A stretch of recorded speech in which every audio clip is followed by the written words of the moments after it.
रोज एक नई कहानी देखने के लिए चैनल को सब्सक्राइब करें और बेल आइकन दबाना ना भूलें। सरला की बहू रिया बीटीएस की दीवानी थी।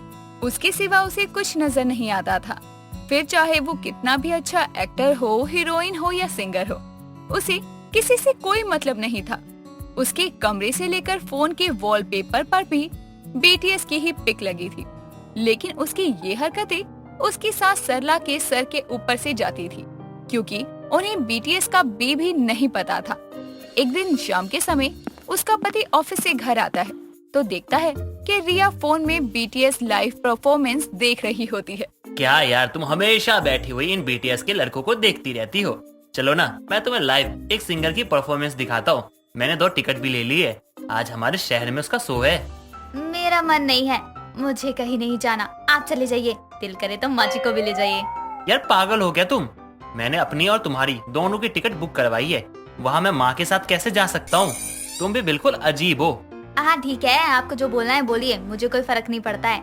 मुझे तो बस बीटीएस चाहिए, इसके सिवा और कुछ नहीं। अगर इनकी लाइव परफॉर्मेंस दिखा सकते हो ना तो बताइए। नहीं, मुझे इनकी परफॉर्मेंस देखने में कोई भी इंटरेस्ट नहीं है। इन लोगों को ना तुम ही देखो। तुमसे जो पूछा है ना वो बताओ, तुम मेरे साथ चल रही हो या नहीं?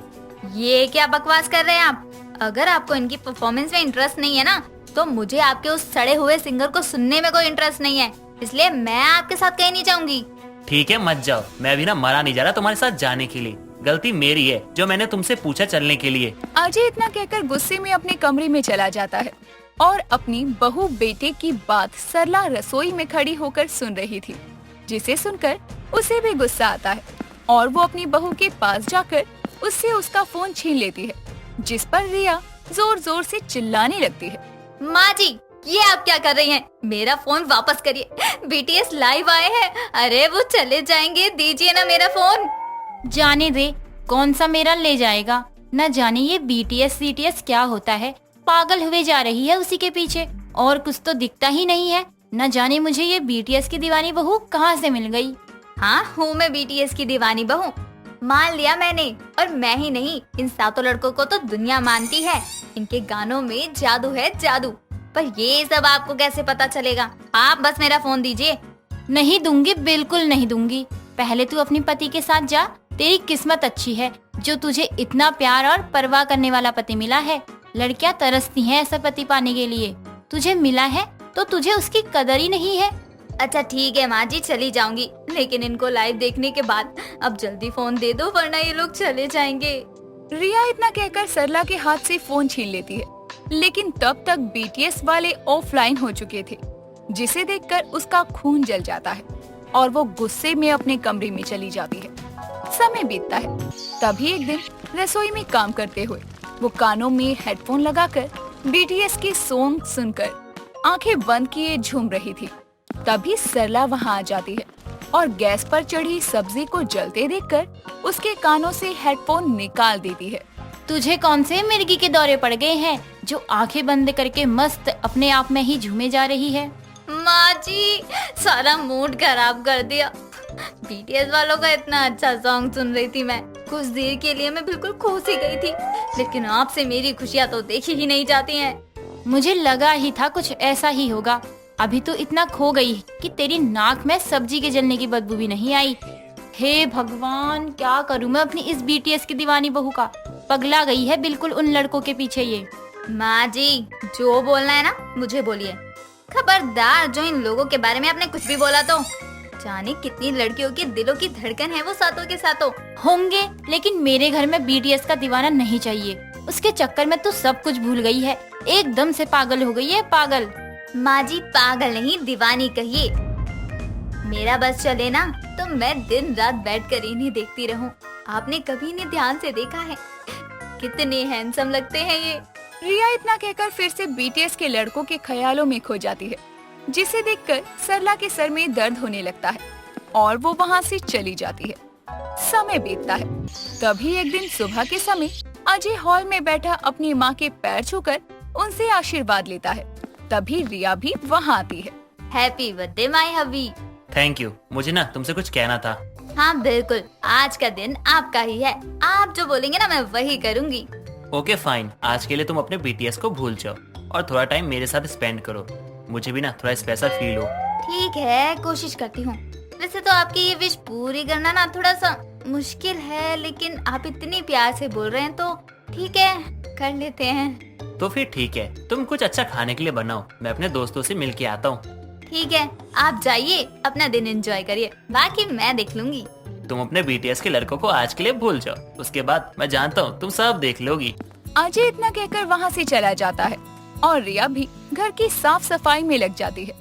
कुछ देर बाद वो फ्री होकर अपने कमरे में जाती है और लेटकर जैसे ही फोन उठाती है तो BTS के लड़कों का लाइव आकर लंच करते देखकर वो बहुत खुश होती है, जिसके बाद वो आराम से बैठकर उन्हें देखने लगती है। बाकी के सारे काम भूल जाती है। कुछ देर बाद सरला वहाँ आती है और फोन में BTS के सातों लड़कों को खाते देखती है। छी, ये लोग कैसा खाना खाते हैं? सारी की सारी सब्जियां तो हरी हरी हैं। ये लोग कच्चा ही इसे खा लेते हैं क्या? माँ जी, हाँ, आपने तो एकदम से मुझे डरा दिया। मुझे लगा वो आ गए। और ये लोग कच्ची सब्जियां नहीं खा रहे हैं, इसे बॉइल्ड करके खाते हैं। हाय, ये लोग उबला हुआ खाना खाते हैं क्या? तभी ये ऐसे सूखे से हैं। माँ जी, उसे सूखा नहीं, फिट होना कहते। अब इन्हें ही देखती रहेगी खाते हुए कि अजय ने बोला था कुछ खाने में बना लेना, अच्छा सा वो भी बनाएगी। माँ जी, मुझे तो इन्हें खाते देखकर ही पेट भर जाता है। अब क्या ही बनाऊं और क्या ही खाऊं। तेरा भर गया होगा, लेकिन हमारा नहीं। हमें तो भूख लगी है ना, चल जल्दी से बना। माँ जी, अभी मैं कहीं नहीं जाने वाली हूँ। जब ये ऑफलाइन होंगे ना, तब कोई काम कर लूंगी, वरना नहीं। आप जाइए, पड़ोसियों के साथ गप्पे मारिए, मुझे परेशान मत करिए, ठीक है? ठीक है, जा रही हूँ मैं। बनाना तुझे है, मुझे क्या दिक्कत होगी। सरला इतना कहकर पड़ोसियों के घर चली जाती है और रिया BTS वाले लड़कों को देखने के चक्कर में कुछ नहीं बनाती। थोड़ी देर बाद अजय अपने दोस्तों के साथ घर आता है और उन्हें हॉल में बिठाकर अपने कमरे में जाता है, जहां वो रिया को BTS के लड़कों को लाइव देखते हुए देख लेता है। एक दिन के लिए बोला था तुम्हें कि BTS की दीवानी मत बनो, लेकिन तुम्हें कहाँ सुननी होती है मेरी। नीचे मेरे कुछ दोस्त आए हैं, उनके लिए कुछ खाने पीने के लिए लेके आ जाओ। लेकिन वो मैंने तो कुछ बनाया ही नहीं, तो क्या लेकर आऊं?